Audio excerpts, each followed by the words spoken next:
Hi, everyone. Welcome to another episode of Q&A about business, innovation, and managing life. I think there are a few questions saved up or sent to us on the form. And please feel free to send in whatever you'd like. Let's see, what are we going to talk about? Oh, here's one that might be easy. You know, whenever I think there's a question where it's like, I think I know the answer to that, that's easy. Turns out to be the ones that are hardest to answer. But there's one from Brady here asking, do I play any musical instruments? Would I consider songs formal systems? And then they talk about imagining a multi-way graph for chords on a guitar. It sounds like a more technical thing than I usually talk about here, but some part of that is easy to answer. I do not play any musical instruments. I learned piano for years when I was a kid. I think I was decent at it, but without a lot of enthusiasm for it, unfortunately. We had one experiment, in 2007 or so, called Wolfram tones, which was kind of originally an idea of mine, then developed by some other people at the company who are more musically sophisticated than me. And the idea had to do with taking these simple programs that generate complicated behavior that I've studied for such a long time, and seeing whether some of the behavior whether the behavior that they generate could be something that could be turned into music that would sound interesting. And the answer is, well, at least for short periods of time, yes, it's fairly interesting. I mean, the idea was very straightforward. I mean, it's basically to take these things called cellular automata, which are just, you have lines of black and white cells and you're updating the color of each cell based on the color of the cell, its previous color and the colors of its neighbors. Very simple rule. One of my all-time favorite science discoveries is the fact that even with rules as simple as that, it's possible to get very complicated behavior that seems for many practical purposes completely random and so on, even though the underlying rule is very simple. So the question is, if you take that array of black and white dots, and you, for example, take a column of black and white dots, or a collection of columns of black and white dots, you kind of turn it on its side and view that as a musical stave and literally play it with various kinds of arrangements, so to speak, what does it sound like? And the answer is, it sounds kind of interesting because there is an underlying rule. So it isn't sounding just completely random in a sense, but it isn't simple because of this phenomenon of being able to make complexity from simple rules, but it's something that is complex, yet has some underlying, quotes, logic to it. And so it can sound kind of interesting, at least for, I don't know, 5, 10, 15 seconds. By the time it's dragging on into the many minutes, we humans expect some kind of narrative there in our music, as well as perhaps in our spoken communication. And that's not something you're going to get from this system. It doesn't generate, it doesn't tend to generate that kind of sort of long-term, quotes, meaningful to us type narrative. It is generating all sorts of complexity, which in some philosophical sense is sort of abstractly meaningful, but it doesn't kind of tell a human story particularly. So the answer is that the thing that surprised me about that website, Wolfram Tones, which is still up and running now, actually I think it was rejiggered to use some of our more recent technology a few years ago. The thing that I had kind of imagined was when it comes to people composing music, that people would say, oh, well, you know, I, the human, have all the ideas, and then maybe I let the computer do some kind of the more mechanical side of arranging the music.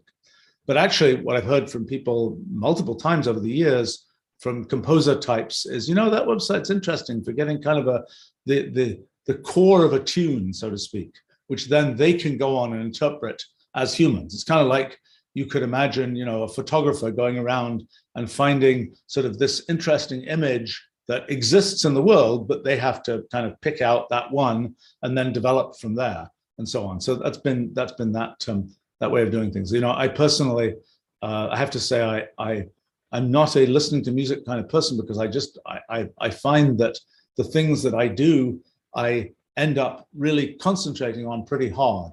And so even when I'm doing sort of responding to email and things like that, when I'm really in a sort of slightly frustrated state, just going, you know, message by message as quickly as I can kind of thing, because there isn't really much that I need to think hard about, then just sometimes I'll put on some music, can't have vocals in it because otherwise lyrics or whatever, then I'm listening to that and I can't think about what I'm reading. I think I have sort of a one-track mind in this respect. But sometimes I find that a good way to give myself a rhythm for going through things. But whenever I actually have to think and write a piece of mail or write something else, I'm like, I got to pause the music because I can't think with that going, so to speak. So I'm afraid the only thing that is a terrible habit I shouldn't even admit to is kind of whistling while I work. And I've kind of a few times I've sort of been recording. Doing screen recordings, which I tend to do of these kind of video work logs, which I don't really know why I got started doing this, but it's sort of a routine thing that I do to record sort of the how I actually create documents and things like that. And sometimes I forget to put on mute, and then I've got some terrible whistling, which is embarrassingly tuneless probably. Okay, in any case, so a question here from looks like some Hindi characters that I can't read. What do I think about the behavior of innovation changes with scale? That is, what is the difference in innovation between startups, small businesses, large enterprises?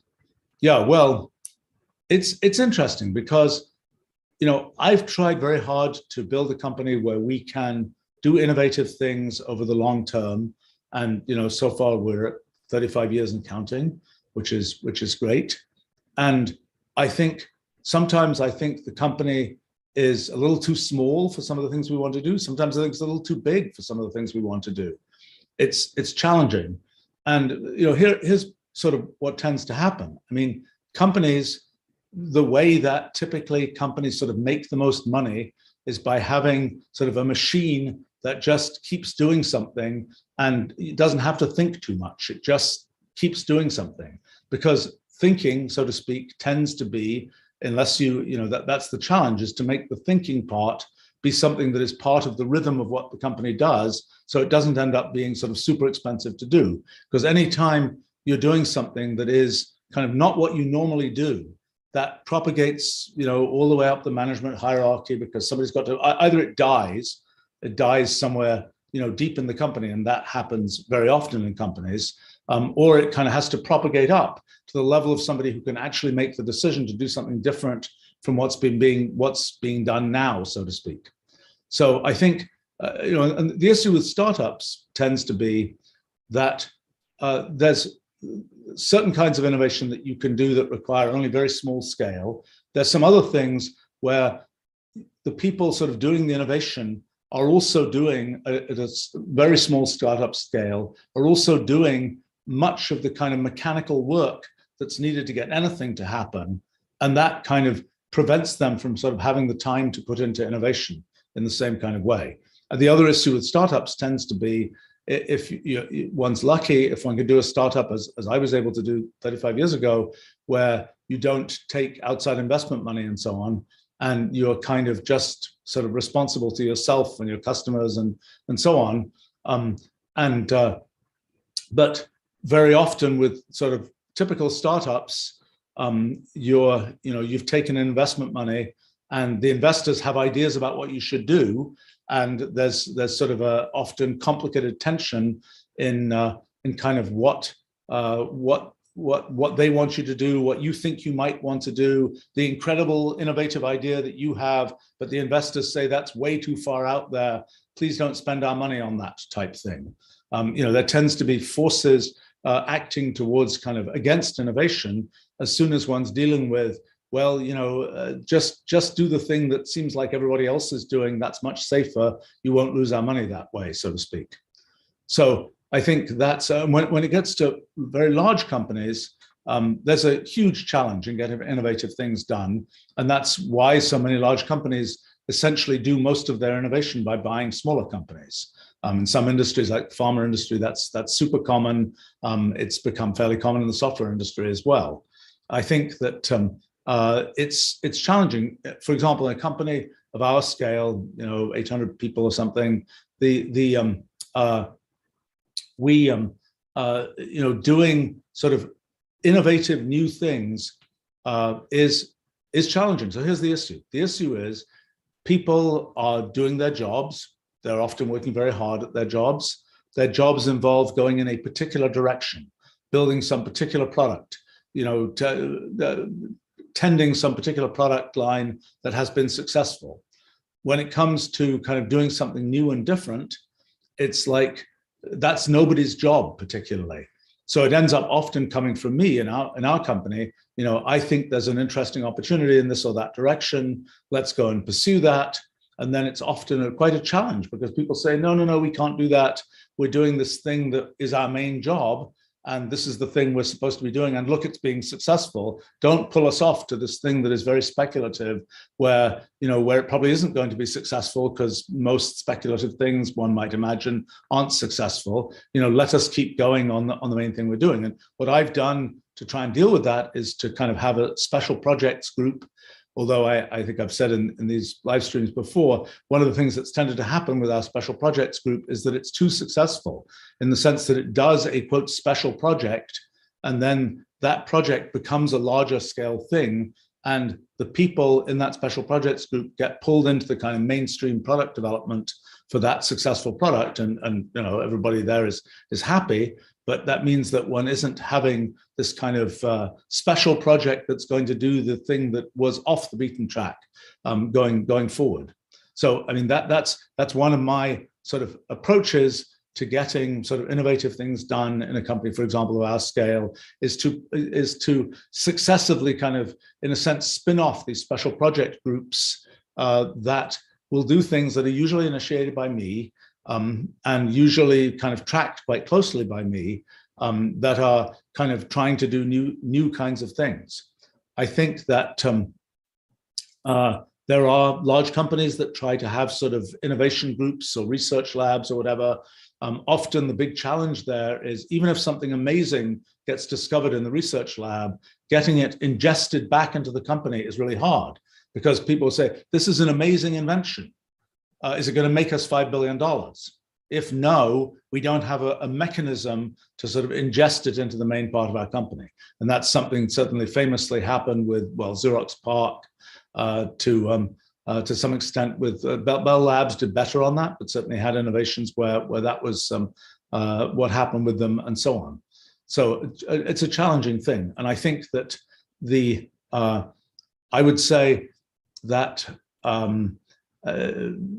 it takes a lot of forcefulness to get innovation done within companies, because there's a lot of kind of pushback against that by virtue of the fact that sort of the natural selection of what the company should do is things that aren't particularly innovative, but are things that have been done before, but they're a machine that is commercially successful.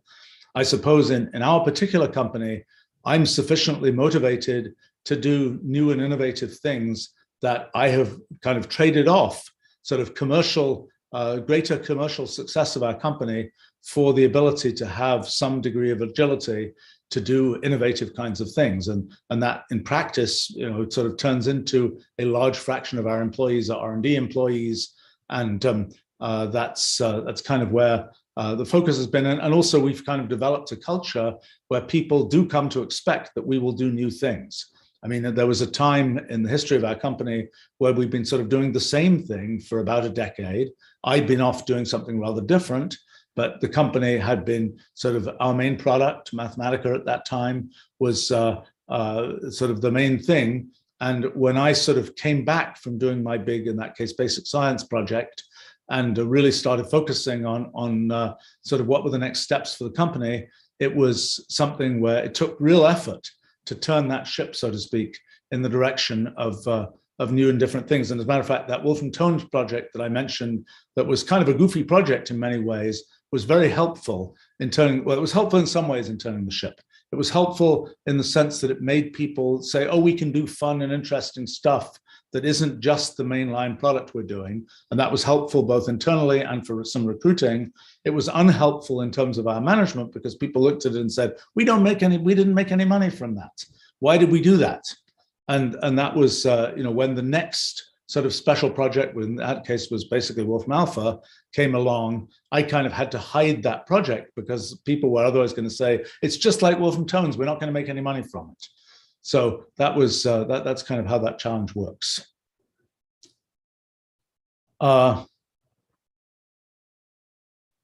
Let's see.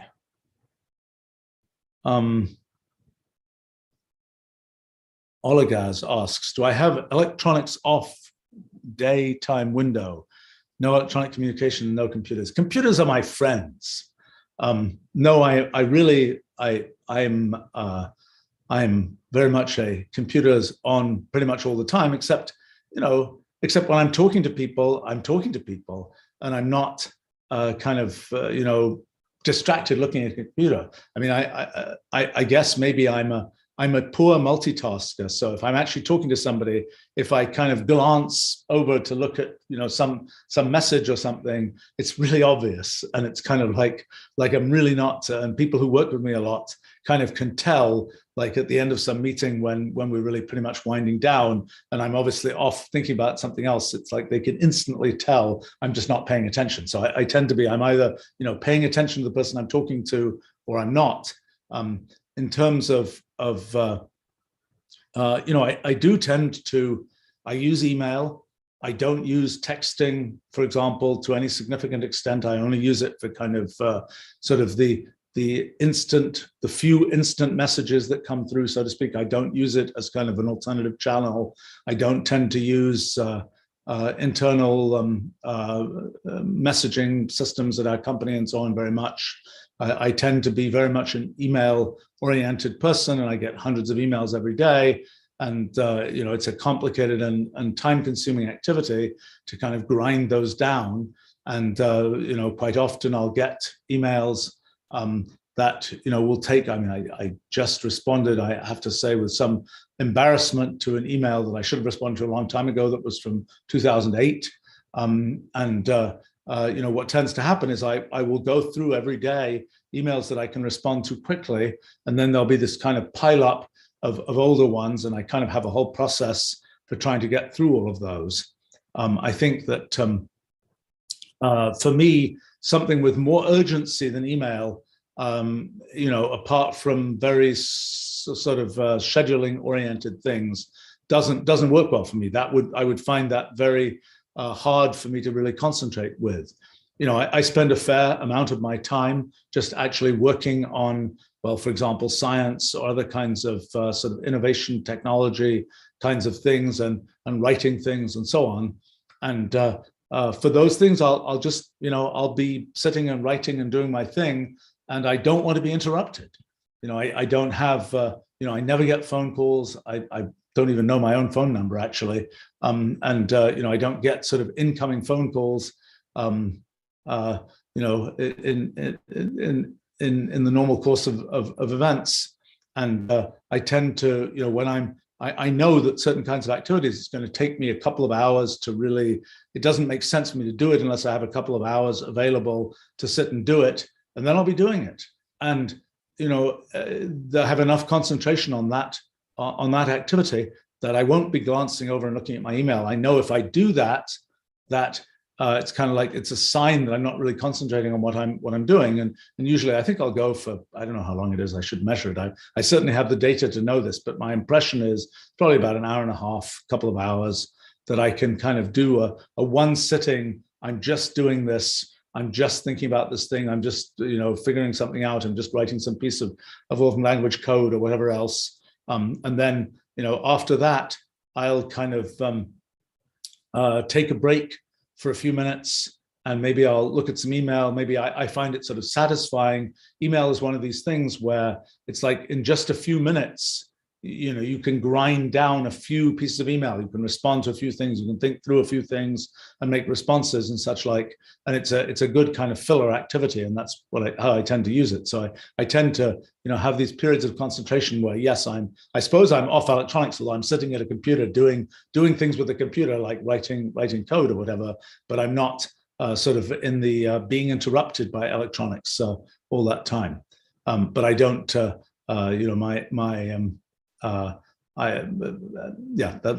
That's my practice with this.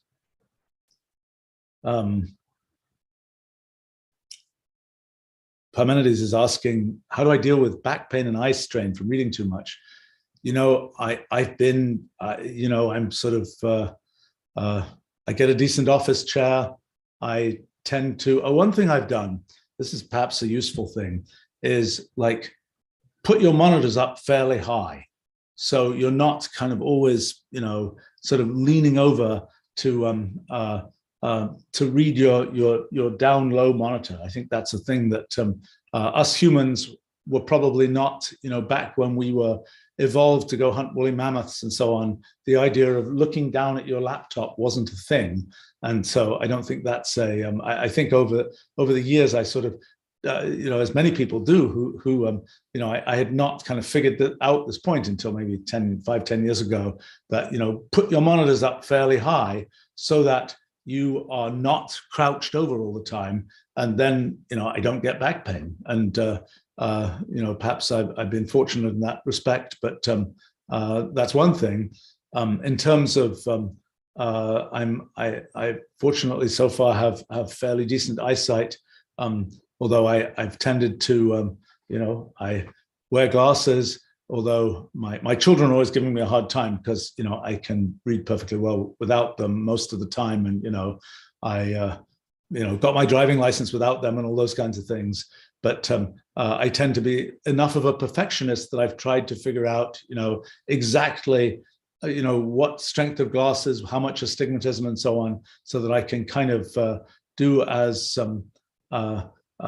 you know, so it works as well as possible. And actually, one of the little bit of a hacks that I've done is, you know, because I'm an ancient guy, I have multifocal glasses which, you know, change their focus as you tip your head, and I've got it so that when I'm, you know, at the computer, I can't be kind of down with my head drooping down, because I wouldn't be able to read the screen, because I've arranged it so that, you know, I end up having to look fairly straight ahead in order to be reading the screen at the right distance for my glasses and so on. So it's sort of a silly little hack. But I also, you know, I have a kind of one of these desks that you know, press a button and it raises itself up, and occasionally I'll do that if I'm feeling like, oh, I've been sitting for too long. Let me stand for a while, and that seems to work fairly well for kind of keeping me from being completely immobile. It's I think yeah, no, actually another thing I have to say, you know, same kind of thing with my car. I put some effort into figuring out, oh, you know, there's a you know, you put the steering wheel and the seat and the this and that and the other. How do you actually arrange it so that you're sitting in a reasonable configuration when you're driving? It was not actually super intuitive to me what that should be, and it took some effort and thinking and so on to sort that out. And it probably not that I've driven very much in the last couple of years, and that's another thing. Let's see. So a question from Juan here. If you started your business again, what would you avoid or do differently? You know, this was my current company, which I've been running for the last 35 years. It's kind of my second company, my second substantial company.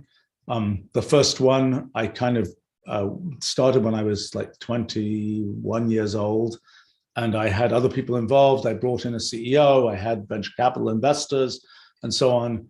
And I mean, for me, that was just like, well, it was a thing, but I didn't really, the things that I really felt passionate about, really, it didn't, you know, it was hard to put passion into that company after sort of too many other people were involved doing all kinds of other things I didn't necessarily agree with and so on. I think the thing that is important about at least the company I've been running for a long time is that, you know, I really care about what we do. I put a lot of effort into what we do. I care about the people we have. I care about the customers we have. It's something where I actually, you know, it's something I really care about, and that's really good. And, you know, one of the questions is then, can you avoid sort of the things that are frustrating and that were sort of bad ideas and so on, I would say that generally not too many mistakes made in our current company. I suppose that some of the mistakes, one of the questions is, why are people working at your company? Are they there because they want to make a bunch of money? Are they there because they care about the products? Are they there because for some other reason, because of people and so on? And, our company has been, we've been respectably commercially successful, but the company's not, I would say our primary mission is to do interesting things and build interesting stuff and be useful to the world, not so much maximize, the amount of money and profit and so on that we've made. And so one of the things that I think is important, and where I didn't do too badly at this, but I had a few glitches with this, is, have people involved in your company who in the end are going to be aligned with the true mission of the company. I would say there was some teething problems with that. And that's one thing that it's so hard to predict. I mean, if you'd asked me when I started my current company, what would happen with it 5-10 years in the future, I would, I really wanted to start a company that was building intellectual property and was not building the whole apparatus to do all of the distribution and marketing and sales and so on and so on and so on for sort of raw intellectual property. That's not how it has actually worked out. We've ended up being sort of the full vertically integrated thing of all those pieces. So, that was, and there were things that there were sort of minor mistakes that got made as a result of the assumption about kind of what the company would be like in the future. Those are things where if you can avoid, you have some vision for what the company is going to be like in the future. You set up your, stockholder agreements. You set up this and that and the other based on that. It's to the extent that you can be kind of neutral in terms of what's going to happen in the future. That's always, in my experience, that's a good thing, because you actually don't know what's going to happen in the future. And if you kind of have implicitly or explicitly made some assumption that turns out to be wrong, there's some sort of mess that will develop from trying to bring those two things together. Let's see. There's a question from GZB about elimination of jobs and how I think society will cope with mass unemployment after we automate the majority of trade-related jobs. This whole question about where the jobs go it's an interesting one. A number of years ago, I tried to look at the data from the Bureau of Labor Statistics and its predecessors in the US. I think there's data going back to the 1850s or so. In fact, I know it goes back to the 1850s, but to right before the Civil War, that give the number of people employed in this profession and that profession and so on. And I tried to, the nature of the professions has changed over time. There are job categories which I'd never even heard of that existed in 1880 and so on. But I tried to kind of line up what were the, in slightly bigger buckets, what were the trends that had existed in the US for employment. And what do you see? Well, you see agriculture. The US was a very agriculturally oriented country back in the 1850s. That goes way down. You see other things come up. You see things related to municipal kinds of activities, government and so on. That goes up. Education goes up. Healthcare goes up. What other kinds of things? Manufacturing was kind of went up, but went down, but not so much, not as much as one might have, not as much as I had thought. Construction was a big component that I think remained fairly constant. Now, I think that what is always interesting about sort of jobs and what there is to do is that it just seems like there's always a new niche. There's always something where people said, really, you can make a living being a professional, video game player? Oh, you can, make a living being doing some kind of very kind of human related, being I don't know, a remote driver of delivery robots, or a wrangler of this or that kind of thing. It is strange how there always seem to be new niches coming up, and I think there's a sort of a question sometimes of, well, sometimes, for example, one of the things that one sees is, oh, these niches tend to be in these more computer-oriented areas, for example, in a country like the US. And, maybe they're in, who knows, cybersecurity, they're in this, they're in that. And you say, what does that mean for who can do this?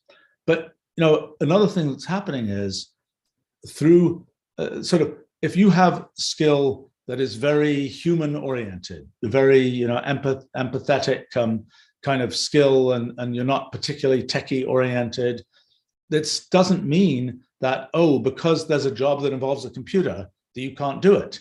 I mean, the efforts of people like myself and many, many others in the kind of tech world is make computers so that they are convenient for humans to use, and not require that anybody who touches a computer has to have kind of the PhD in computer science kind of thing.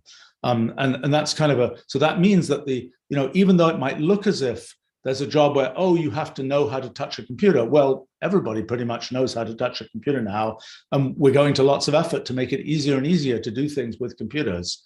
And so that allows kind of a skill that isn't, the techie skill to be done, even when the thing in the middle is something to do with a computer.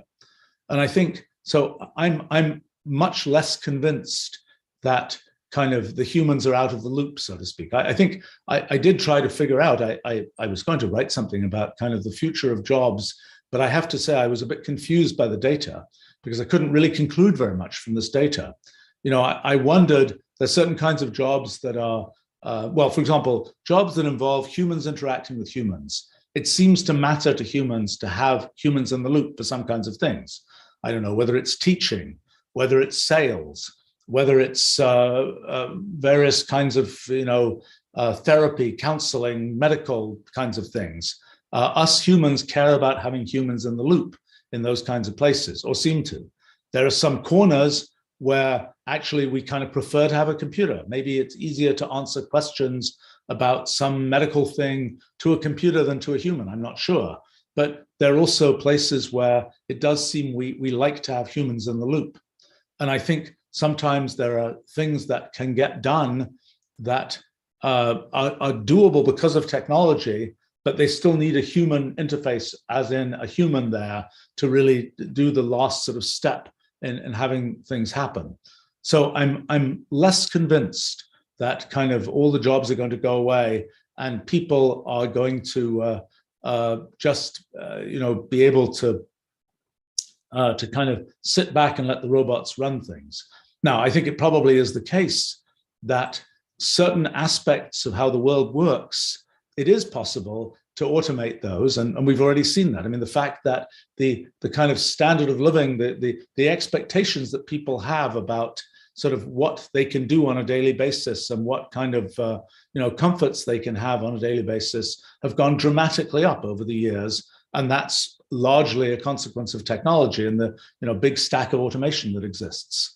And I think that, but to then conclude that, so that means that a bunch of things that were kind of, somebody actually had to go and, I don't know what, add up the numbers by hand for some clerical job.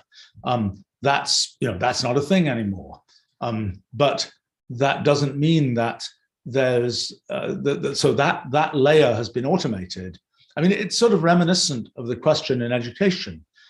As we know more as a society, doesn't that mean that we kind of have to, that there's just more and more and more to learn, and people would have to sort of be in school until they're 50 years old in order to know all the stuff? Well, that doesn't happen. One of the main reasons is because of automation, because, there are tools, even I've been involved in building, that take things which people would otherwise have to learn. Oh, how do we do this? Well, how do we do it by hand? You just use a computer and use our tools to solve those problems, and you never have to learn how to do those by hand.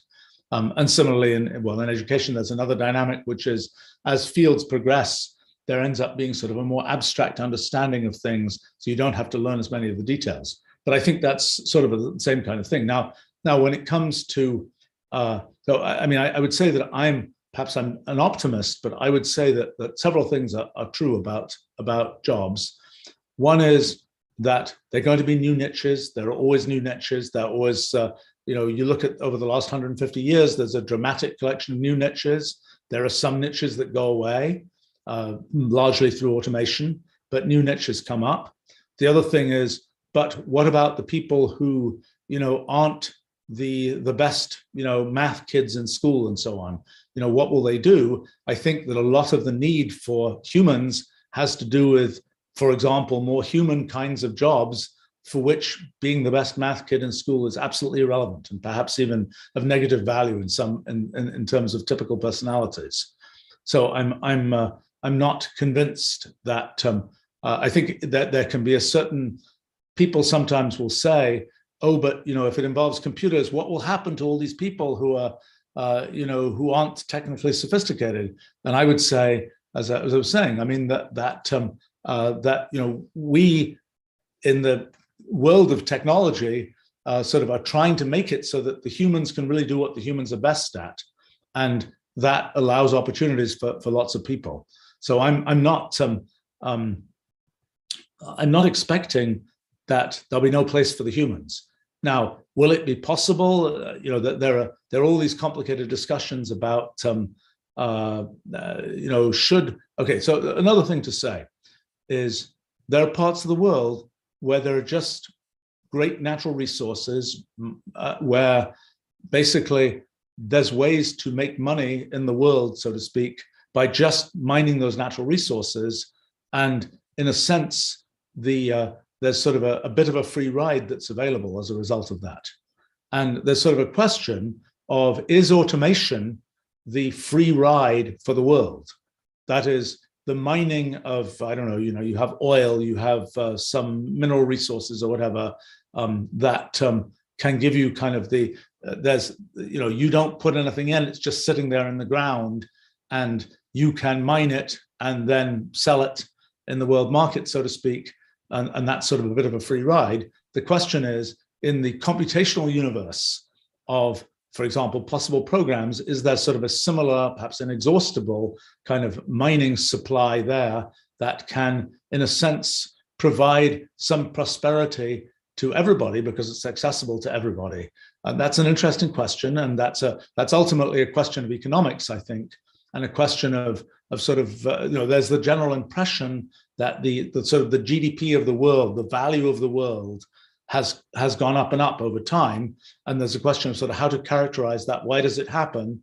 I suppose one sort of understanding of that would be, if you imagine things you might want to do, then there's the question of how hard is it to do that? How sort of expensive is it to do those things? And in a sense, if there is more intrinsic value in the world, the set of things that can be done in some way has expanded, and that's maybe some kind of operational measure of sort of the increase of value of the world. But I think that's that goes back to does automation probably increases the sort of value of the world, and it increases sort of the comfort level for typical people in the world, just because there are things we'd otherwise have to worry about. I don't know, when I was a kid, I was on the tail end of using ink pens and having to fill your pen from an ink reservoir and things like this. Yeah, I'm ancient. That hasn't been a thing for a long time. And occasionally, an ink pen would explode and you get ink all over yourself and things like this. That's become easier over time. Similarly, it's I don't know, things like cars have become, you have to know a lot less about the workings of a car to use a car these days, and so on. So, I mean, those things are perhaps reflections of the effect of automation and so on. Let's see. A question from Ed here. How did I manage the sales side when I started the first company? My first company, I brought in a CEO. So it was sort of their job to manage things like sales. I would say that I got a little bit more involved than I would have liked to, and then was I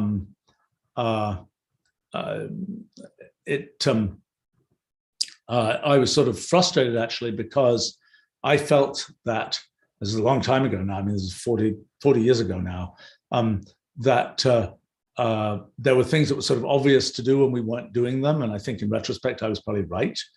In my current company, one of the important decisions I made was not to be terribly involved in sales. In fact, to be as uninvolved as possible, because the thing that tends to happen to sort of kind of, I don't know, vision-oriented founders, so to speak, is they spend all their time sort of doing sales and interacting with customers and sort of promoting the product, so to speak. And I just didn't want to do that. That wasn't a life calculation that I wanted to make. And so I think that what I was perfectly happy to do was to kind of broadcast all the great things about our product, as I still do to some extent, and I should probably do it more in these live streams than I do. But it's one of these things where the whole sort of computational language that we've built is something that is tremendously valuable to the world and to lots and lots of people and organizations. Many people know that, but vastly more people should know that than actually do know that. And it's something where I have to say, after sort of 30-something years of trying to explain that point, it does get a little old for somebody like me. But in any case, it's one of these things where in 50 years, everybody will say, yeah, that really was, that's amazing stuff. It's like, why didn't we pay attention to this earlier? Well, plenty of people did, but it's kind of like there's sort of this inexorability to these things. But you push, and I could spend all my time doing that, and I could spend all my time sort of on the front lines, actually interacting with customers. I do that basically not at all. Now it's and I'm not sure when the first few rounds of sales folk I had at the company were okay. They were pretty good. I would say that one of the issues with sales teams, in my experience at least, is there's sort of two directions of selling. There's the sales team is selling out to the customer, but they're also selling management on, oh, we're doing a great job type thing, or, oh, that didn't sell because the product was no good or because the pricing was wrong or something like that, rather than that didn't sell because we didn't put enough effort into selling it. So, there's this sort of multi-sided market that tends to develop with sales folk, and it's great if you can find people where you kind of have enough trust and rapport with them that doesn't happen. I mean, it's always, when you hear from salespeople, oh, we should decrease the price. It's kind of like, yeah, whatever. It's when you hear from them, we should increase the price. That's often a good thing to hear, so to speak. It's like, look, people really like this. We can make more money from it. That's a good thing. But I would say that in terms of, I mean, the one thing. Okay, so in our company, we have tended to have at least sales management that is very enthusiastic about our product, knows our product, is really, cares about it, has some, has a real personal interest in it, rather than I know sales, I can do sales, I just turn the crank, I'm a salesperson, that's what I do.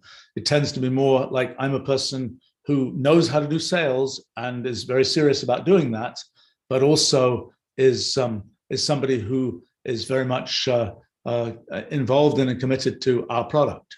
Now, I mean, another thing to understand about sales is that it is, in the end, a quite procedural kind of thing. That is, if you say to a sales team, we've got this new product, nobody understands what it is, go sell it. It's not going to work. That's not what a sales team does. It's, that's for some kind of business development, marketing, kind of effort. It's once once you've sold it a bunch of, once a bunch of people have got it for whatever reason, then it's like the sales team is all, at least in my experience, is all about, okay, who are the 1,000 other customers who are kind of like those customers, where the same value that it had to the first few customers, it will also have to the subsequent ones. Go and make that presentation, go and communicate that, go and close those sales. I mean, that's and at any time one has to do sort of R&D in the sales department. I just don't think that's what the typical sort of rhythm of sales is about, and it tends not to work. And for us, for example, when we have new products that are being sort of introduced, it's a challenging thing to sort of get them to the point where they have a decent amount of momentum, and then you can sort of turn them over to the sales team once it's clear what you're actually supposed to do with them. While it's like, this is the first customer, you've got to really figure out what's going on. Now often for us, for example, our solutions and consulting organizations tend to be the ones who are doing that. It's the first time something like this has ever been done, and they get that to the point where it's defined. And then after that's defined, and after there's some understanding of how those customers work, then one can turn it over to kind of a sales activity. I would say, though, that in answer to Ed's question here, that everybody who runs a company is probably better at some things than at others. I kind of specialize in the sort of strategy, innovation, product, content, more so than I do the commercial side of the business. And perhaps the commercial side of our business would do better if I was, knew more about it, paid more attention to it, and so on. I mean, I think that it's, as I say, the only thing I would say about particularly for startups and things, it's like, you often will, the first few sales will have to be done by somebody who is more about understanding the product than about the process of selling. They've got to have the tenacity to make the sale, the tenacity to close the thing, but it's not, in my experience, the kind of wheel in, just sort of generic salesperson is not the right kind of person to have in sort of the early stages of we're just trying to invent what we're doing. Let's see.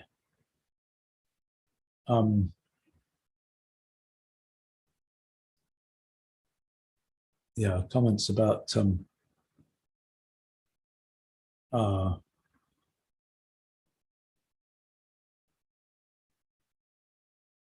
there's a question from Magic. If I were to go back in time, would I be able to like single-handedly get the world to 2020 type technology within 20 years? Absolutely not. If you go, I mean, our technological world has such a complicated, essentially, supply chain of stuff that it is not, whatever the leadership, whatever the knowledge, it is, the work of many different pieces and people and organizations and so on to build all the different layers that are needed to go from, mining the raw, whatever it is, material, into making the innovations, building the computers, laying all the fiber optic cables, all those kinds of things. It's a hugely, it's the achievement of our civilization, and it's a huge number of people that have been involved in that. And just knowing a certain amount isn't really enough. I mean, just kind of, knowing in theory how, I mean, I would say that for myself, if somebody says, you're back in time, go make a laptop, it's like, there isn't a chance. There's, even though I might know some decent number of the principles involved, it's like the actual process of building up the engineering practice and the facilities and so on is undoable there, I would say. It's really a collective achievement. Let's see. There's a question here from William. When AIs can simulate reality indistinguishably from reality, can you just simulate people doing jobs? That's the avatars question. It's kind of like, do you need a human telling you, as a teacher or as a as a kind of therapist or whatever else? Do you need a person, or is it enough to have an avatar of a person? I have this feeling that it will be challenging to get people to accept the idea of avatars. I think that there's a certain psychology that we have, at least right now, maybe it will change, that the very commitment of another human, so to speak, involved in something has an effect on our sort of response to that. That is, the fact that you're flying on a plane and there's an actual person who is putting, they're in it with you, so to speak. That's important. And I think similarly, it's like there's a person who is trying to, lead in some way. It's important that they are kind of there responding to you and making a commitment to be there, so to speak.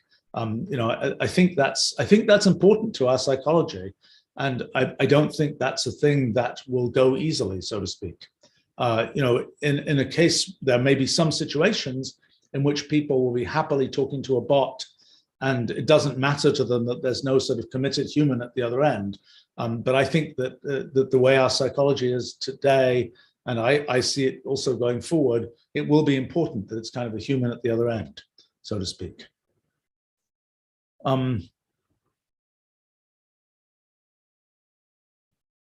Let's see.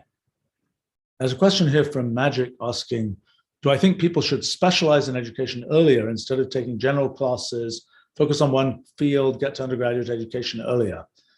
I think that's decreasingly the right strategy in the world as it is today. I think that one of the things that is perhaps, people have gone very much into this. There are many fields where there's a tall tower of stuff to learn, just climb that tower, ignore everything else. I think that's increasingly kind of a mistake, because I think many of the jobs, and particularly the new niches that open up, it's kind of like, well, it's a different factoring of capabilities that wasn't the particular tower that got built when you happened to be in school, or had already been built when you happened to be in school. And knowing about a bunch of these different things makes one much more able to flexibly sort of be successful in the new niche that exists. I mean, I see that. Oh gosh, I mean, I think one of the areas.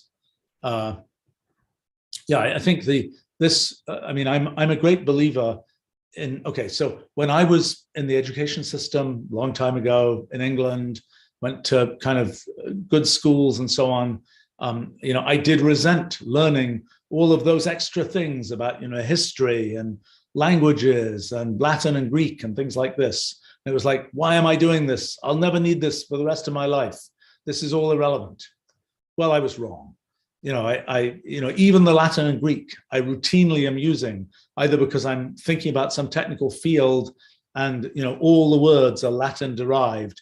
And like, because I happen to know Latin, it's like I can decode that biological, that bio type word because I know the Latin roots. And it's easy for me to figure out what it means. Or because I'm making up some name for something, I care about those kinds of things. I never would have predicted that when I was a kid. I also feel that some of the things, I in my education at least ended up writing, lots of essays about all kinds of things, including many things that I would say I really don't care about that topic. I didn't then, and I don't particularly care now. But the kind of the effort to write those essays and things, I learned how to be, I think, a decent writer, and that was a pretty useful thing. Even though you might think in what I do for a living, well, I do a lot of writing, so it's kind of obvious that matters. But you might have imagined, you're going to do science, technology, whatever. Knowing how to write a good English essay is not relevant, but turns out it is. So I think the big problem with a lot of today's education is that it is education, to lead out, using Latin roots, to sort of, it's like what there's one thing to have a particular skill where you know how to do this one thing, turning this one crank to do this one particular thing. It's another skill to know how to think about things, even if you've never done that particular thing before. And I'm a little disappointed, I would say, with quite a lot of the way that education tends to be working today. People are sort of very collimated into these very particular, yes, I can do this one thing. I know how to be a JavaScript programmer, or I know how to do this particular, this particular function here. I think that's disappointing for the people themselves, and I think it's disappointing for society, and it's certainly disappointing for employers and so on, because that's not the place where people end up being the most valuable. Now, and I would say that the other thing that tends to happen is people have optimized the education process to the point where, if you want to fit in to be, the MBA working at a company of this type, it's like there's this, veneer that you can get that will make you be a fit in those things, at least at the superficial level. And, education has been sort of optimized to put in place these kinds of, at least these kinds of sort of veneers of fitting into some existing structure that, how this kind of structure works. You can fit into an agile programming team or something because you've learned that kind of structure, you're off and running. I think that tends to create a very fragile situation where people have just this very, this veneer. And then when things change or real thought is required, it's kind of like, oh, well, I never thought about thinking type thing. And I think one of the sad things is that I would say a lot of kids sort of go into education being perfectly well able to think about all sorts of things. But then they're told, no, in education, it's all about just, get the best test scores, be able to do this exercise as well as possible. It's all kind of this procedural thing. And I suppose that my own feeling is, and maybe I'm prejudiced from my own life because I'm not, I like thinking about things that haven't been thought about before and so on. I think that this kind of proceduralization of everything, you just learn this series of steps, to run a business, you do A, B, and C. I think that's a shame for the people doing it, and it's a brittle thing for sort of people on the outside. Now, I will say another thing about education. I'm a great believer in learning what you care about. And I would say that it's a pity if I were to kind of go back now and be exposed to the same sort of education kinds of things that I was when I was a kid, I would be much more enthusiastic about many of those things. Well, actually, I probably wouldn't, because I'd probably be saying, but I've got all these projects I want to do. And that's what happened at the time. It's like, I was, 12, 13, 14 years old or something. And it's like, I've got all these projects I want to do. They have to do with physics and things like that. Why am I learning Latin and Greek? I want to spend the minimum time doing this.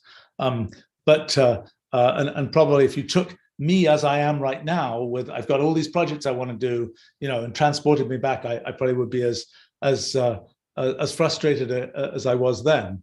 But still, in terms of what I would find interesting, lots of those things I would now find much more interesting. Learning different kinds of history and so on, which I have subsequently gotten interested in. But I would say that so long as you are interested in things, it's like it's really a win to do as general education as possible. If it's a horrible grind and there's this one thing you're unbelievably interested in and you only want to do that, then maybe it's okay to concentrate on that. But if it's like, I should concentrate on this because that's going to optimize my future career prospects or whatever, I think that's a mistake. I think that's people can sometimes see, if I do this particular skills-based thing, then I will set myself up to fit into this slot. Now, I should qualify this a bit, because there are plenty of professions where you're going to learn some skills, some trade, and that's what you're going to do. And that's a great job. And, maybe that's where you'll get most of the fulfillment in your life. Maybe it will be outside of that job, but that's if there is such a thing, then that's a fine thing to do. But I would say that people who are I'm going to go to the fanciest elite schools and so on, I think that by the time you're doing that, and you're saying, but I'm going to specialize in this one thing that I'm going to do because it gives me the best job prospects, that's a mistake. If there's this one thing you want to specialize in because it's the thing you're unbelievably passionate about, and these great professors are there who you're going to work with, and you're going to become, you're going to accelerate in that particular area, well, fair enough. But if you're saying, but I'm going to specialize in, computer science because I want to get a job as a programmer, or I'm going to specialize in whatever, it's, because I'm going to get a job in that, even though, well, I'm not really that excited about it, but it's a good place to get a job. That's a shame if you have to do that, or if you do that. And I tend to think that one is much better off having a more general education, so long as one is going to pay attention to it. I mean, one of the things that I have to say sometimes drives me crazy is I'll talk to people and they'll say, I say, do you know about this? They say, well, yes, I did a class about that, 3 years ago. I ask them something. Oh, well, of course, I've forgotten everything about it. That class was 3 years ago. And it's like, what do you mean? Things I learned 50 years ago, I can still remember pretty well. At least the things that I cared sort of at all about. There are things that I really didn't retain because I really didn't care enough about them. Even the things I didn't care that much about, I have a decent memory, so I've been able to remember a bunch of those things. But I'm always sort of horrified. Somebody said, well, I did this class and I sat through it for a whole semester, a whole year, and I don't remember anything about it. That was 3 years ago. That was kind of time you utterly wasted. I mean, it's, if you did that class just because, well, then you can get this credential to do that, and so on, that's a sort of an unfortunate situation. I mean, it's like, and what I found is people who were actually interested in the classes they were doing, they tend to retain them. Even if they did that class just sort of out of curiosity, because I've always wanted to learn something about, the history of ancient Egypt or something, even though what I'm really going to do for a living is be a chemical engineer or something. But I've always been curious about that, and then take the class and it's like, oh, that was fun. That was interesting. I'm not sure I'm ever going to be building a pyramid or something, but it was like, at least the person was interested, and quite possibly something they learned there, even if it's a meta thing, even if it's, for example, something like, learning about history and how to learn about history. And then one day when they're the chemical engineer and they're trying to understand something about the history of some chemical plant or some such other thing, it's like, well, there was this kind of meta idea about sort of how you explore history that they got from the ancient Egyptian class. And that's kind of how it comes out. And I think, I should say another thing, which is I think that kind of often classes teach things, if you do them well, so to speak, they teach things which are more meta things than sort of things for themselves. I mean, I know, for example, I remember when I was a kid, I had some Latin teacher who most of the kids really couldn't stand. Very precise person, very kind of meticulously precise person. And I sort of didn't know it at the time, but I kind of liked that. It's kind of like, it's fun to do things to perfection, so to speak. And that was a useful kind of meta discovery. Many years later, I opened up some modern Latin dictionary and found out that teacher had actually written that dictionary. So he was a person of some kind of had done quite a bit in sort of the classics area. But in any case, the sort of meta thing of that was just doing something precisely. It's the same with things like math education, where part of what is being taught there is not so much, oh, can you really understand how this calculus thing works or whatever, but it's more just, can you do something precisely and kind of get through to the, if you do it precisely and you go through all the steps correctly, you'll get a right answer. And it's kind of like, if you write an English essay, there's not really a right answer. It's kind of like, you can write a good essay, a bad essay, you can have an essay nobody understands, you can have an essay, etc. But that's kind of it's a little bit different. I would say, by the way, I think that sort of writing computational language, not to some extent standard low-level programming, but to an even greater extent, kind of writing computational language is a great thing for kind of getting this mindset of kind of thinking about things precisely and being able to formulate them precisely, because the computer, independent of the teacher telling you that was a good job, you know by whether the computer understood what you wanted and did what you wanted, whether you've done the right thing. Let's see, maybe a couple more questions. Let's see. I guess this question that came in here was asking about getting to undergraduate education, level of education earlier. You know, if you're ready for it, you should do it. If you're not ready for it, you shouldn't. And, you know, there are people who can be force-fed a sort of much fancier education early. I have to say, I don't think that usually ends well. I think that people, I mean, in my own case, there are areas where I kind of, you know, kind of got to the, you know, college level in, you know, physicsy areas when I was like 12 or 13 or something through my own kind of reading books efforts. Although I'm sure there were lots of holes in what I knew at that time and maybe still today. But it was something where that was very much a me-driven thing. Nobody even knew I was doing that, let alone kind of that was a, yes, you can do it. You know, go take the AP plus, et cetera, class. That was just I was interested in it, I did it. I would say that when people are in that mode and they're kind of accelerating because they want to get to the other side, so to speak, they want to do it, I would say that I've seen that end well many times. In the case where it's like people say, look, you're capable of doing this, you can jump further, you can do this extra thing, I would say that often ends quite poorly. And I would say that's generally, sometimes it's okay, but I would say I don't think that's a spectacular kind of approach. Now, that isn't to say go do things you're totally bored and you know, don't, you know, if you're ready for that thing and that's the natural thing to do and it's not a huge stress and it's not like, oh my gosh, am I going to be able to do this and somebody's pushing me to do it and so on, then fair enough. But I don't think that the sort of accelerate for the sake of it strategy is a particularly good strategy unless you are really driven to do that, as I happened to be when I was a kid. But you know, the idea of yes, in principle, you can sort of you know, there's been this whole inflation that's happened. You know, first there were people just doing high school classes. Maybe the high school classes kind of regressed a bit and got simpler. But then there was like, oh, well, you should actually be doing, you know, you should extend, you should be doing college classes, you should be doing, you know, research projects, internships, all these kinds of things.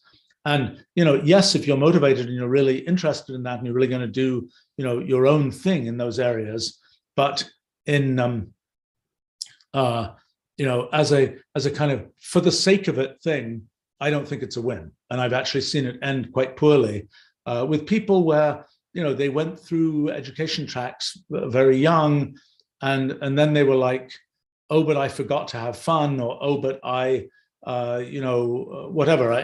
I think, you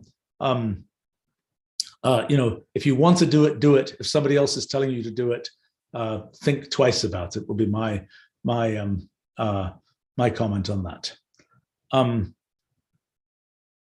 Okay, there's a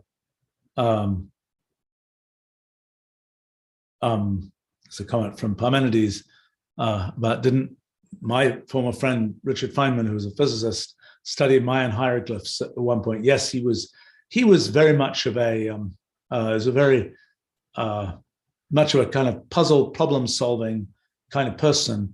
And I sometimes, when I was working at Caltech where he was, his longtime assistant would sometimes say to me, you should go and talk to him. You know, he's bored. He's working on Mayan hieroglyphs again. So I think it was kind of a, you know, it was a hobby kind of project for somebody who was mostly a physicist. But I think, you know, to me, these kind of hobby projects, whenever, you know, I get a lot out of my hobby projects. I mean, you know, whether like these live streams that I do, this is a hobby project of mine. And, you know, you will get me to think about all kinds of things that I don't usually think about, don't usually talk about. And that's very helpful to me in terms of understanding myself and things better.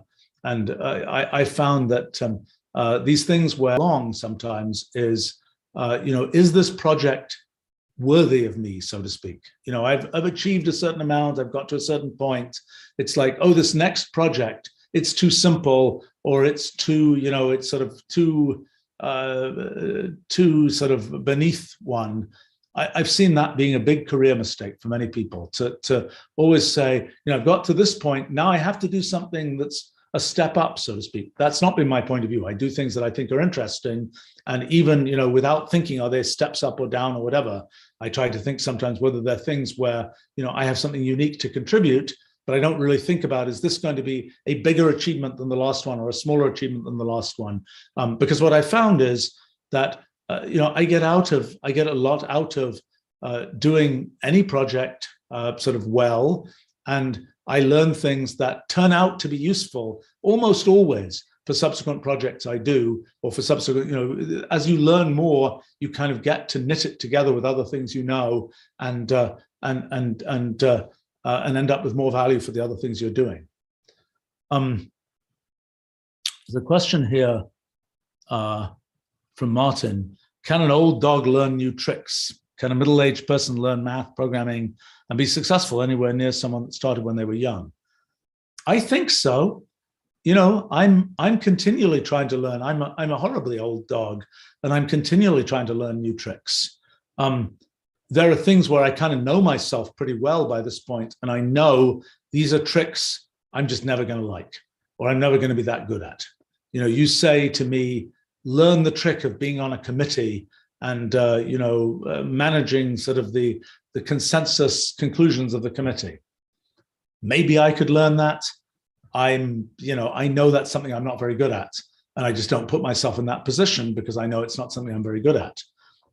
I think when it comes to, you know, I'm continually trying to learn new fields. It helps that I've learned a lot of others previously, but I think one of the things that can happen is, and I would say about sort of career development and people, is that you know, there's you and what you're interested in and how you develop, and there's the world and what it's interested in and how it develops. And there are these opportunities that come up in the world. You know, now there's blockchain, then there's, you know, now there's social media, now there's, you know, professional e-gaming or whatever. There's some, you know, all these kinds of things that are niches that didn't exist before. The world has delivered some niche that just didn't exist. And you might be 50 years old or 60 years old or whatever, and suddenly the world has delivered this niche that's a fantastic fit for you. And yeah, you know, if it had delivered it when you were 20 years old, well, that might have been nice too, but it's still, that niche is such a good fit for you that that's going to be a huge win. And in fact, perhaps the fact that you're getting into it at age 50 something or whatever might be better. You might have more judgment in general about things. You might be more able to be consistent in working on something and so on. But the world has been convenient enough to deliver to you a thing that is now a good fit for you. I think that you know, that's one dynamic I've seen many times, and I've been, you know, I've been fortunate enough to start a few things that were kind of, you know, provided new kind of methodologies and opportunities in the world. And what I've often wondered is, you know, when you provide these new opportunities, are all the people who go into it going to be young people? No, it isn't the case. There's a spectrum of ages, and because there are people where, for whatever reason, well, either this is a niche that they always wanted, they didn't imagine that such a niche existed, maybe none of us did, and suddenly the niche arises and they say, that's a great fit, I'm going to do that. Or alternatively, they have realized more about themselves. They learnt, well, I was doing this job for a while and I just don't, you know, I'm just not excited about it. And then they start doing some other kind of job and they realize, gosh, I'm really, you know, really excited about that. And they kind of, it's like, you know, do you wake up in the morning and are eager to go to work, or are you like, oh, well, it's Thursday today and I guess that means I'm doing this and this and this. You know, if that changes, if you find something, or you finally realized that, well, I thought I should be an X, but actually I've kind of lost interest in that, then, you know, that's the time to try and do something different.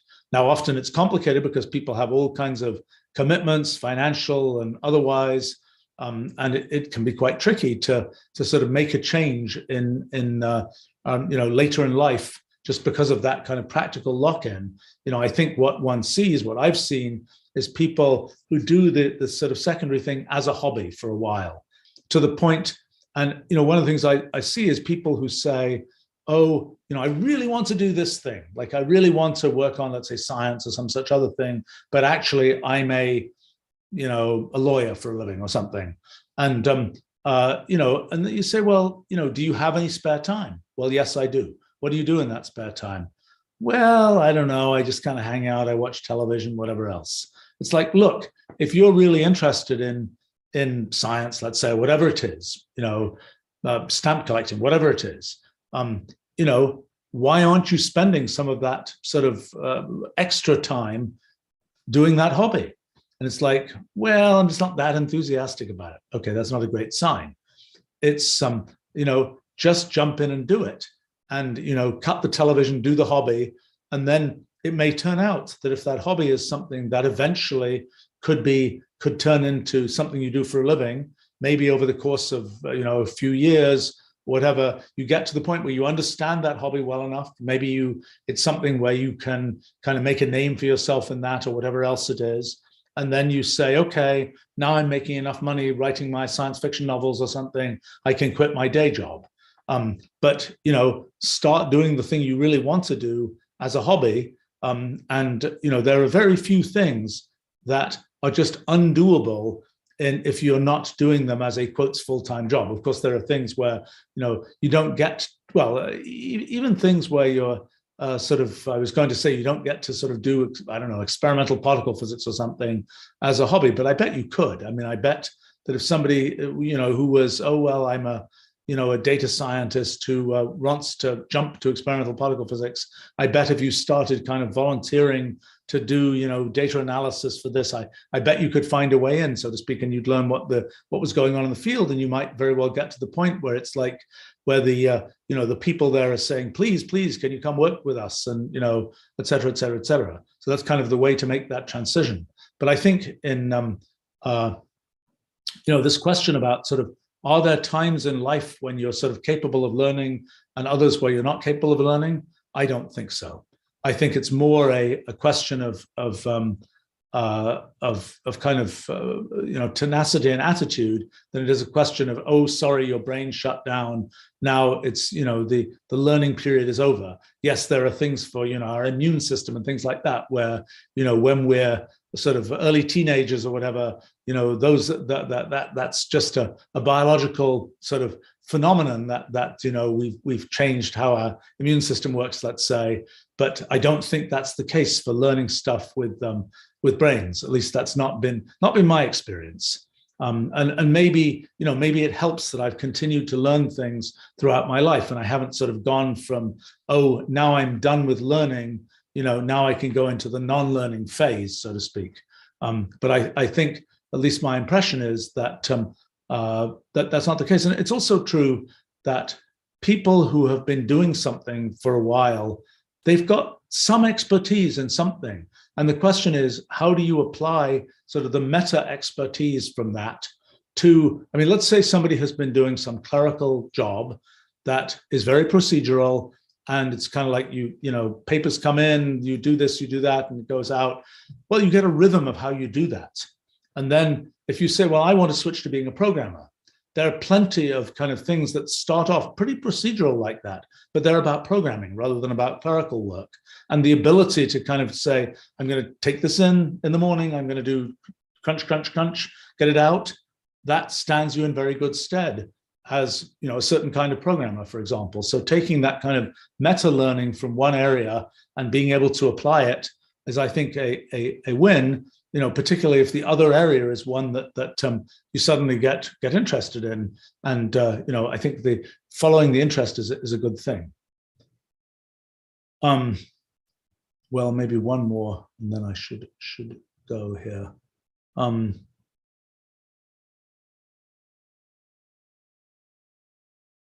see.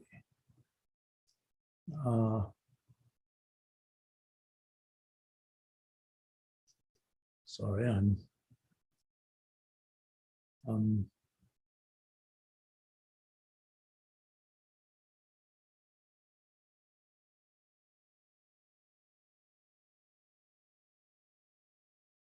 yeah, and a lot of interesting questions here, and I'm not sure that I can do any of them justice quickly. Erin is asking about innovations which would be most useful for the K-12 public education system in the US. Oh boy, that's a really complicated area, which I don't think I understand that well. I mean, one of the things to say about sort of what skill, so first of all, people learn certain skills. And by the way, the skills they've been learning haven't changed in thousands of years. You know, the scribal schools of ancient Babylon were teaching, you know, reading, writing, arithmetic, and, you know, things like that. And, you know, there are certain skills that are needed to sort of operate in today's, in society that, you know, people learn in school. Now the question is, what else should they learn?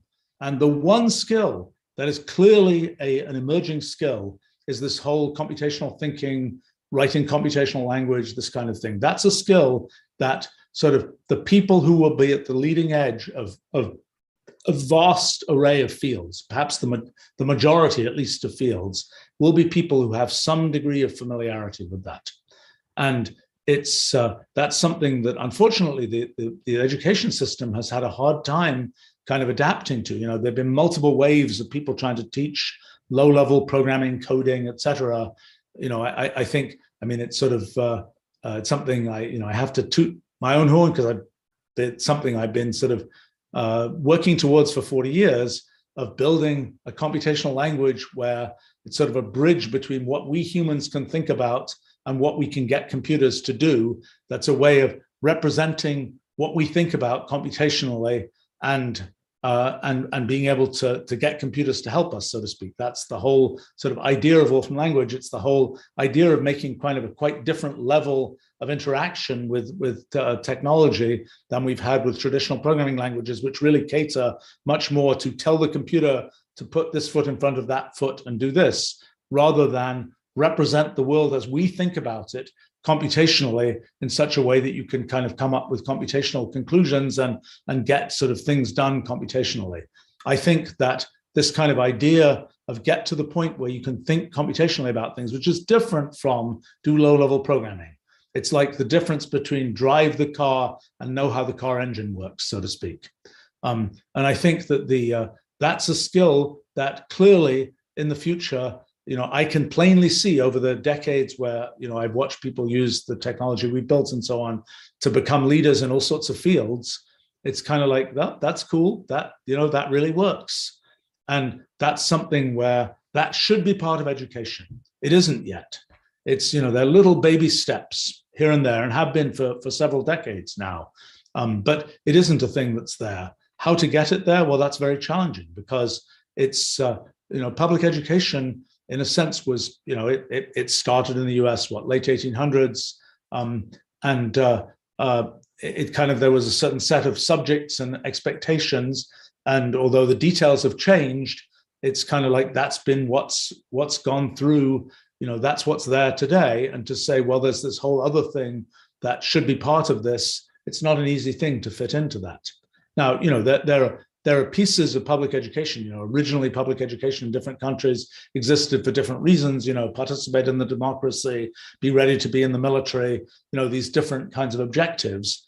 And sometimes there's this whole question about sort of to what extent are you sort of providing basic tools to be part of society, and to what extent are you kind of expressing the kind of the preferences of society in education and sort of teaching kids how they should be proper sort of citizens in your view of what a proper citizen is in country X. And I think there's something of a challenge there. The US is a bit, you know, the US with sort of different pieces of private education and so on, there's more of a patchwork of how that works. But that's definitely an issue of to what extent is education about kind of give the person individual tools, and to what extent is it about sort of, you know, how do you fit into society as society is, with the various preferences of society and so on, and do the right thing in this situation and that situation. And I think that's a challenging piece. Another thing that can tend to happen is this idea, well, so for example, another thing is like, should people learn facts in education? My belief is absolutely yes. I mean, I find it super useful that I know lots of facts. It provides the framework in which I can think about things. If I didn't know facts, I would be just sort of flapping around making generalized statements about things. Maybe I'm doing that in these live streams, I don't know, but without without being grounded in any sort of factual reality.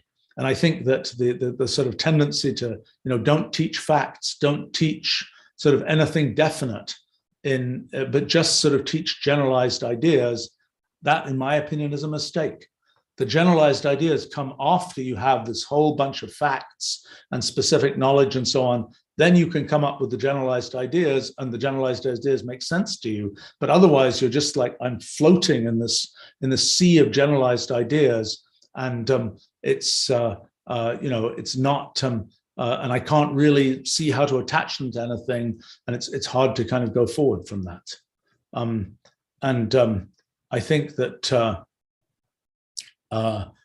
in terms of the idea, I remember when I was a kid reading some book about the future, they had this picture of teaching machines, and this was probably mid 1960s, I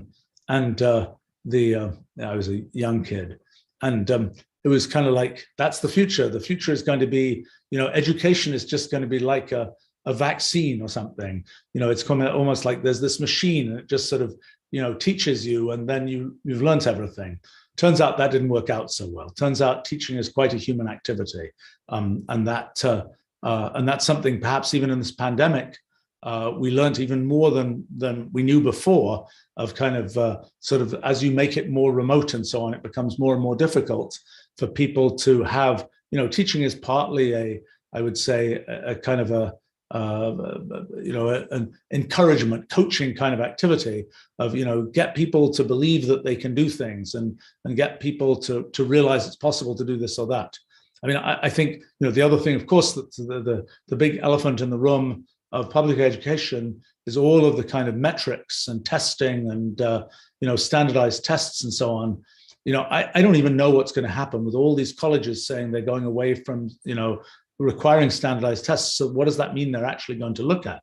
Is that, are they really going to read the resumes? Are they really going to, or are they going to then turn into, well, it's actually about GPAs and in classes in high school and so on? Maybe that's better, maybe that's worse, I don't really know.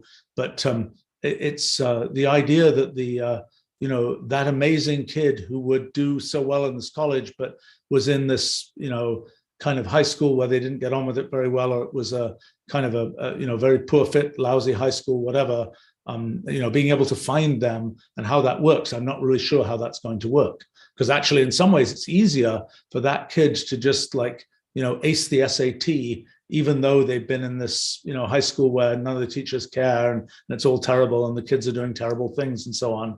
But they, it's almost easier than to say, well, I'm going to get all these grades, these fancy grades in high school, when the high school doesn't even offer, fancy classes and so on. But, I do think that the thing that, where again, it's like there's this particular, target you're trying to hit. Oh, I want to do, do well in this particular exam or whatever else. For some people, that's a good motivating factor. For other people, it's like awful.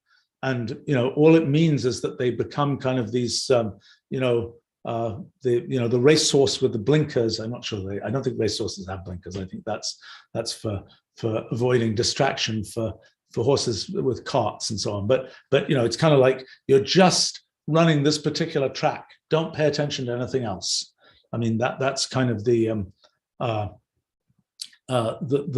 thought there. And I think that's, look, another thing I would say, okay, my last comment perhaps here is that the level of busyness of typical high school students, and particularly in sort of the more fancy elite type schools and places and so on, it just amazes me. It's like my gosh, this person is busier than they probably, if they stay this busy all their lives, they're either, they either sort of brought that on themselves and it's kind of crazy, or they're really doing something they really like doing, and that's great. But I think too much of the time people are busy in high school just because there are all these things they're told you got to do all this extracurricular activities and do all these AP classes and do all of this and that and the other. And pretty soon, and I've seen plenty of examples of this, it's like the poor kid has no time to think about anything. They're always just like, oh, I've got another homework due. I've got this, sports event. I've got this music thing. I've got this to do, that to do. And they're just running from one thing to another. And yes, there are occupations where that's what you'll do for your whole life, is just run from one thing to another. And you never really have to sort of sit and think. But I think it's a shame that people in that period of part of life where, I don't know, I think it's kind of, you have one of the advantages of sort of the high school thing or even the college thing is you don't, in a sense, have, it's a time of life when you probably don't have, depending on your circumstances, but the chances are you don't have a huge number of responsibilities and things where, you have to do that. People are depending on this or that thing to be done. It's kind of an opportunity for one to sort of learn a bit about oneself and think about what one wants to do rather than just be infinitely busy with all kinds of things. Anyway, I think it's an unfortunate feature of, and now having said that, of course, there are kids where they don't have any idea what they want to do. And if you don't give them a lot of stuff to do, they'll just molder in some way. And in those cases, it's probably better for them to have lots and lots of stuff to do. But I think it's a shame when I see that among kids where they do have all sorts of, well, I really want to go and explore this and explore that, but I can't do that because I've got 75 pieces of homework to do. So anyway, that's just my 2 cents worth on that. I think that yeah. All right, I better go here. I think I'm late to something else. Well, very nice to be able to chat with you guys. And it's a pity these are so one-sided. And I always enjoy sort of talking to people. And I think I may have learnt, I may have, learnt the monologue too well. I don't know, maybe when the world opens up even more and I'm out and about, I will be incapable of any conversation that isn't a monologue. I don't know. But anyway, it's interesting to see your questions and comments. And should wrap up here. I remind people in terms of my live streaming hobby activities. On Fridays, I do a science and technology Q&A for kids and others. And on other days, there are a variety of live streams that are mostly related to either science or my day job of software design and so on. And I bet, I haven't looked at my calendar, but I would suspect there's one of those coming up tomorrow. So anyway,